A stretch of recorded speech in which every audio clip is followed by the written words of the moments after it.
Hey, Steve. Yes, Steve? Why are you reading that book? Because I'm doomed to watch everybody repeat everything in it. Well, it's probably full of excuses anyways. Like, do you know who Time Magazine made their Man of the Year for 1938 and what was on that cover? Why? Yes, I do.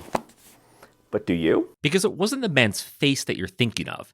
In fact, he was only shown from the back. Instead, it was his victims that were showcased as part of his hymn of hate. Oh, was that not what you were expecting? Because I understand why you think this was another in a long line of corporate liberal media normalizing everything. A liberal media that once ran this headline. But this article wasn't that. In fact, it was one of the most stinging rebukes of that movement ever put to print. But it was too little, too late at that point. There's this idea that the system, that the Constitution protects itself, which is why the system is used to break itself. The American news media fell down on the job of covering the rise of the Third Reich, which, spoiler alert, didn't last 1,000 years. You f***ers barely got 12. But it wasn't for a lack of reporting. But just why did that reporting fail? What was missing? How did it mislead so badly? And I could start this story anywhere, but where I am going to start it, where I feel it is most appropriate to start on March 11th, 2025, is on January 30th, 1933, when it first became obvious that truth failed.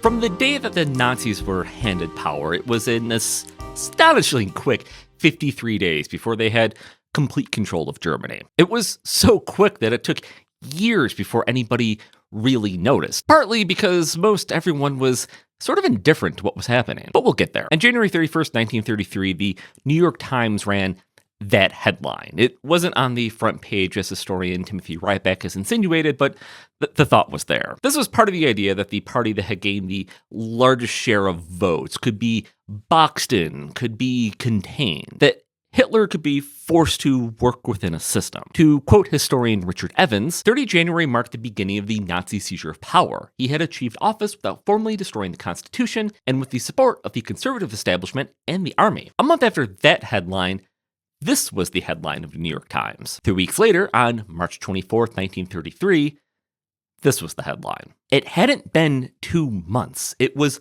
literally that quick. Germany hadn't, over the course of a few years, watched as a slow takeover and dictatorship was established, and one day woke up to realize they were in the middle of it. A dictatorship that would lead the country to its ruin, to its dismemberment, to the systematic loss of millions of lives. It happened in less time than it takes the average person to finish an audiobook. It just took longer for people to notice and start to feel the consequences of their actions. Because the thing to remember is that this wasn't out of nowhere. The political power and will wasn't handed to an anonymous group of nobodies that hadn't ever been heard of before. There had literally been fighting in the streets of Germany between the far left and far right factions since literally the end of the First World War. Famously, the message of Metropolis was a call for the extreme right and left to put aside their differences for the good of the common person. The major creative influence of this movie was Fritz Lang's at the time wife, who went on to become a Nazi, is even more relevant here than the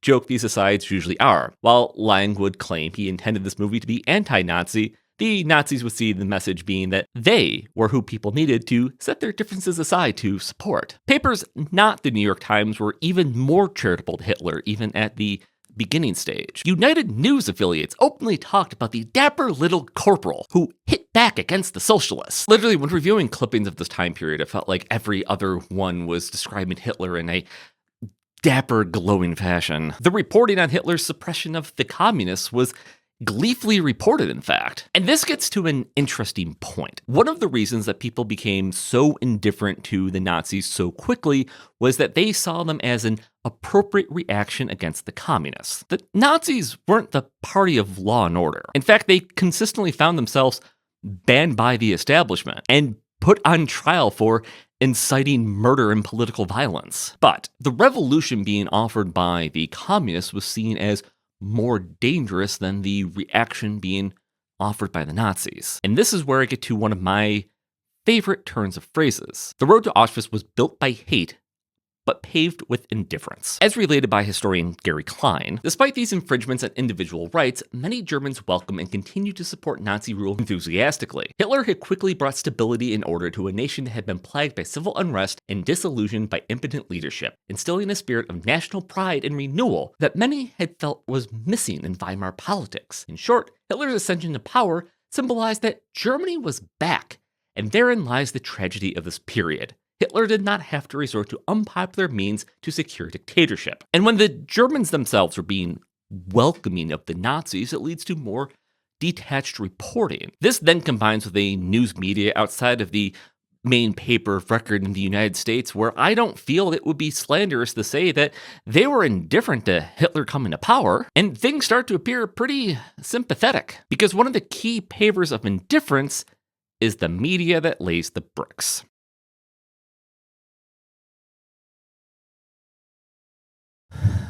For many reasons, the Nazi Party ended up with more popularity and support than that of the communists who had literally fought them in the street. And it is factually wrong to say that the global media immediately embraced the Nazis and shrugged their shoulders. In fact, the world in general was initially hostile to this takeover, publishing on the front page very stark assessments. A rally in Madison Square Garden regarding the Nazis happened in 1933. Against them, the dismantling of the Nazi Free Press was dutifully reported. When the first books were put to the fire, the tone was one of how could people even believe this nonsense? Under the headline, Nazi book burning fails to stir Berlin, it was called a boy's speech received with boyish enthusiasm. The size of Goebbels' platform was made fun of, and the German propaganda authorities were directly called ridiculous. But as it turns out, you can't just dutifully report the facts and hope that the truth sways people. Sunlight, as it turns out, is more than just a disinfectant.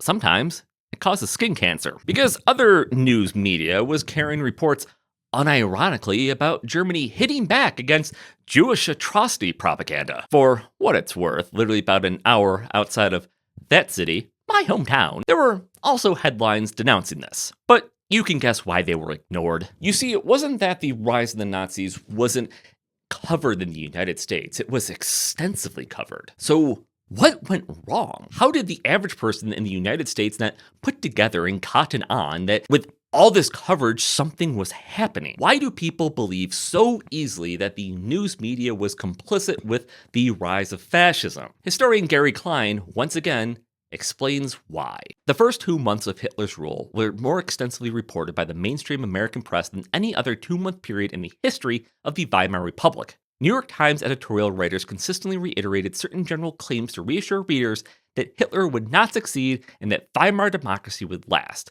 The most recurring theme in New York Times editorials was the paper's unmitigated confidence that the German people, through their knowledge and strength of character, would resist dictatorship and uphold the values of democracy. This was reflected in other changes in the way that headlines were phrased. Managing editor Edwin James even minimized the significance of the enabling law on the grounds that the Reichstag had not invested dictatorial power in Hitler, but rather in the existing government. Nor was this a case of semantics. James was still under the illusion that Hitler did not dominate the cabinet. He even reinforced this view by arguing that there were no immediate prospects that the Nazis would have any more ministers under the measure. Moreover, although none of his colleagues, including the editorial board, shared this view, James, in his capacity as managing editor and accountable only to the publisher, made sure that his logic was the one conveyed by the Times headline on the enabling law's passage. Hitler cabinet gets power to rule as a dictatorship. Hindenburg less active. Hitler to issue decrees with more authority than predecessors. This is how the game is lost. Legally, technically accurate, and certainly alarming, but still misleading. And then Times reporters in Berlin told people not to worry over the radio. On the evening of 12 March 1933, New York Times correspondent Frederick Burchell agreed to speak to a nationwide American audience on CBS radio from Berlin about the situation in Germany. Burchell's broadcast appeared to be a tacit endorsement of the Hitler regime, devoid of criticism and with no reference to the outbreak of anti-Semitic brutality of which anyone living in Berlin at the time would have been acutely aware. Burchell's broadcast marked a departure. Burchell told millions in America that there was no cause for general alarm in the ascendancy to power of Adolf Hitler, and urged his listeners to dismiss from their minds any thought that there would be in Germany any slaughter of the National Socialist government's enemies or racial oppression in any vital degree. He also urged Americans to dismiss any thought that the present rulers of Germany desire to go to war with anybody. Dispassionately reported facts that have already been downplayed, couched around public pronouncement to not give in to alarm, is how any alarm is kneecapped. Add in other papers talking about the dapper Hitler, and you can see how people knew what was going on and still didn't. Because things were bad, but, they're not that bad. In fact, maybe things are just overblown.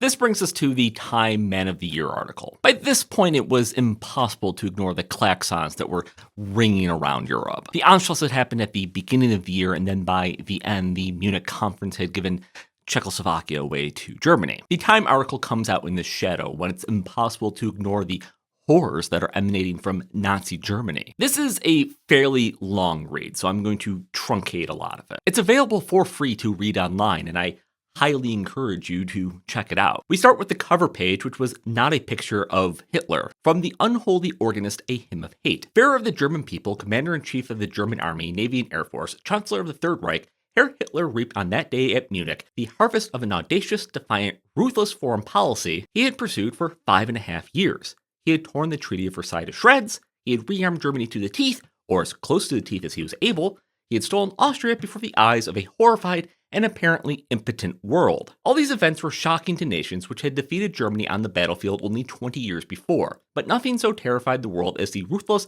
methodical Nazi-directed events which during late summer and early autumn threatened a world war over Czechoslovakia. When without loss of blood, he reduced Czechoslovakia to a German puppet state, forced a drastic revision of Europe's defensive alliances, and won a free hand for himself in Eastern Europe by getting a hands-off promise from powerful Britain, and later France, Hitler without doubt became 1938's Man of the Year. His shadow fell far beyond Germany's borders. Nazi pressure was in part responsible for some of the post-Munich anti-democratic decrees.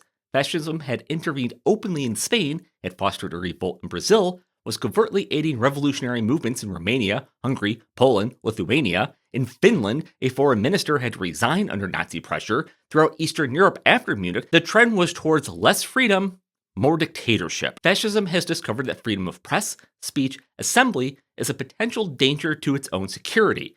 In fascist phraseology, democracy is often coupled with communism. The fascist battle cry against freedom is often carried forward under the false slogan of "Down with communism." One of the chief German complaints against democratic Czechoslovakia last summer was that it was an outpost of communism. It was noteworthy that few of the other men of the year would have been free to achieve their accomplishments in Nazi Germany. The genius of free wills has been so stifled by the oppression of dictatorship that Germany's output of poetry, prose, music, philosophy, art has been meager indeed. The man most responsible for this world tragedy is a moody, brooding, unprepossessing 49-year-old Austrian-born ascetic with a Charlie Chaplin mustache. The son of an Austrian petty customs official, Hitler was raised as a spoiled child by a doting mother. Consistently failing to pass even the most elementary studies, he grew up a half-educated young man untrained for any trade or profession, seemingly doomed to failure. To this man of no trade and few interests, the Great War was a welcome event which gave him some purpose in life. Unemployment was solved by 1. A far-reaching program of public works, 2. An intense rearmament program including a huge standing army, 3. Enforced labor in the service of the state, and 4. Putting political enemies in Jewish, communist, and socialist job holders in concentration camps. What they did to Germany in less than 6 years was applauded wildly and ecstatically by most Germans. Free speech and free assembly are anachronisms. The reputations of the once vaunted German centers of learning have vanished. Education has been reduced to a National Socialist catechism. Germany's 700,000 Jews have been tortured physically, robbed of homes and properties, denied a chance to earn a living, chased off the streets. Now they're being held for ransom, a gangster trick through the ages. But not only Jews have suffered. Out of Germany has come a steady, ever-swelling stream of refugees, Jews and Gentiles, liberals and conservatives, Catholics as well as Protestants, who could stand Nazism no longer. Time's cover, showing organist Adolf Hitler playing his Hymn of Hate in a desecrated cathedral while victims dangle on a St. Catherine's wheel and the Nazi hierarchy looks on, was drawn by Baron Rudolf Charles von Ripper, a Catholic who found Germany intolerable. Meanwhile, Germany has become a nation of uniforms, goose-stepping to Hitler's tune, where boys of 10 are taught to throw hand grenades, where women are regarded as breeding machines. As 1938 drew to a close, many were the signs that the Nazi economy of exchange control, barter trade, lowered standard of living, self-sufficiency was cracking. Nor were signs lacking that many Germans disliked the cruelties of their government, but were afraid to protest them. Having a hard time to provide enough bread to go around, Hitler was being driven to give the German people another diverting circus. The Nazi-controlled press, jumping the rope at the counter-propaganda minister Paul Joseph Goebbels, shrieked insults at real and imagined enemies,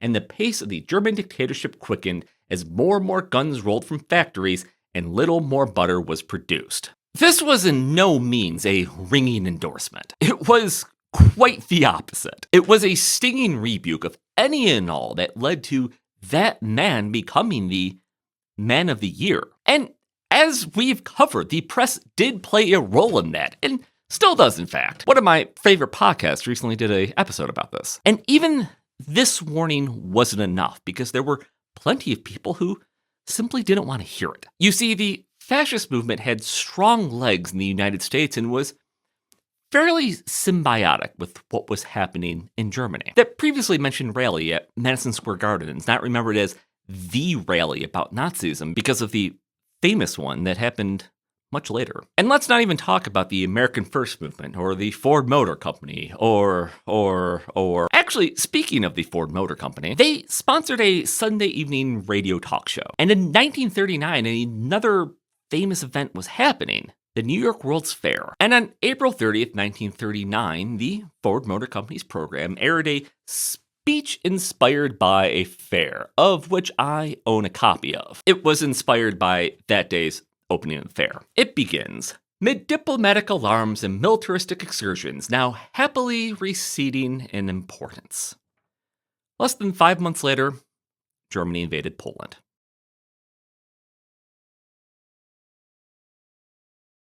The reason truth failed is a lot more complicated than what I have presented here, but I think it can be boiled down to two things that are simultaneously true. People wanted it to fail, and people thought that just the facts were enough. Even in Germany, when this was happening and the press was still free and resistance was possible and meaningful, it was believed that simply reporting the facts would be enough, that you simply needed to wait out the next 4 years, which is initially how the Social Democrats in Germany approached resistance. Flyers, slogans, and waiting for a better time. But it wasn't a slow boil. It wasn't unnoticed. It just wasn't stopped, because facts are just facts. They aren't action.